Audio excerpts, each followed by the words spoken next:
Hello everyone. విగ్రహ ప్రతిష్ఠ రోజున పంచలోహాలు వేసామని చెప్పాను కదా. దాంతోపాటు మా ఊరి అందాలు, గోదావరి, అక్కడ ఆహ్లాదకరమైన వాతావరణం అన్నీ మీకు సరదాగా చూపెడతామని అనుకుంటున్నాను అనమాట.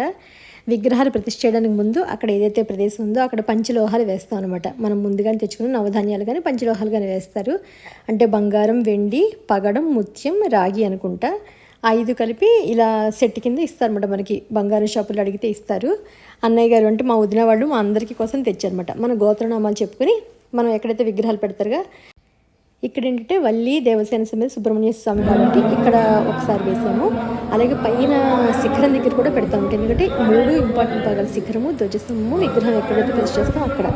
నవధాన్యాలు చేసేది కూడా ఒకటి ఉంది, పక్కన ఇంకొక చిన్న టెంపుల్ కట్టారనమాట. అక్కడ మేము 3 తీసుకున్నాం అనమాట. మా మామయ్య గారి పేరు మీద, మా బావగారి పేరు మీద, మా పేరు మీద అన్నట్టుగా 3 కలిపి కింద ఫస్ట్ మెయిన్ గుడి దగ్గర వేసేసాము. అనుకోకుండా అదృష్టంగా కలిసి వచ్చింది. గురువుగారు అడిగితే పైన కూడా వేయడమ్మా అంటే ఎవరికి అవకాశం ఇవ్వలేదు. పైకి మీరు వెళ్ళి వేయండి అమ్మా అని చెప్పాను. కానీ చెంగు లేడి పిల్ల పైకి పరిగెత్తేసాను. అంటే ఎక్కడం కష్టమైందండి, ఎందుకంటే అప్పటికప్పుడు చెక్కలతో కట్టారు. ఎందుకంటే మనం విగ్రహం పెట్టాక పైకి ఎక్కకూడదు కదా, స్వామివారి పైన ఉంచుంటాం కాబట్టి. ప్రస్తుతానికి అక్కడ శిఖరం పెట్టడానికి కావాలి కాబట్టి మా వదిన వాళ్ళు వెళ్ళొచ్చిన తర్వాత మేమిద్దరం కూడా వెళ్ళి పైన ఇక్కడ శిఖరం పెడతారనమాట. పైన మనకి అక్కడ కూడా పంచలోహాలు వేసి మళ్ళీ కిందకు వచ్చి ధ్వజస్తంభం పెడతారు కదా, అక్కడ కూడా వేసి వచ్చానమాట. అసలు పైన ఆ రోజు వర్షం పడింది, పొద్దున్నే ప్రతిష్ఠ రోజున వర్షం పడుతుందట. చుట్టూరా కొబ్బరి చెట్లు, అవి పక్కనే గోదావరి కనిపిస్తుంది కదా.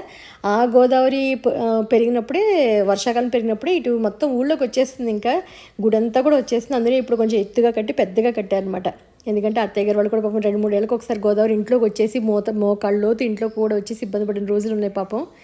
సో ఫైనల్గా అయితే మా 3 చోట్ల మేమిద్దరం చక్కగా గోత్రనామాలు అందరి పేర్లు చెప్పి వేసామన్నమాట. ఒక అదృష్టంగా భావించాము. యాక్చువల్గా ఇలాగ ప్రతిష్ఠ చేసిన రోజున శిఖరం పై నుంచి బూర్లు కిందకు విసురుతారట. అంటే మనుషులకి వేస్తారట అందరూ. నాకు ఈ పద్ధతి ఉన్నట్టే తెలియదు, మీకు తెలిస్తే కానీ కామెంట్ సెక్షన్ చెప్పండి. అందుకని ఊళ్ళో అందరూ బూర్లు వండి తీసుకొస్తారట.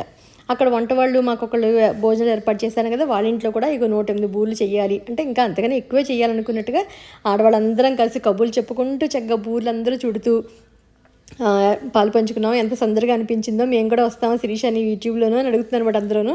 అయ్యో మంచి పని కదండి, నలుగురు చూసేది చక్కగా ఇన్స్పైర్ అవుతాము, ఇలా ఉంటాయని కూడా చాలామంది తెలుస్తుందని చెప్పని అన్నాను నేను. ఈ బూర్లు పైనుంచి వేస్తే పట్టుకున్న వాళ్ళు అదృష్టంగా ఫీల్ అవుతారు అనమాట, ప్రసాదం కిందని చెప్పని. సో ఇది ప్రాసెస్ అట.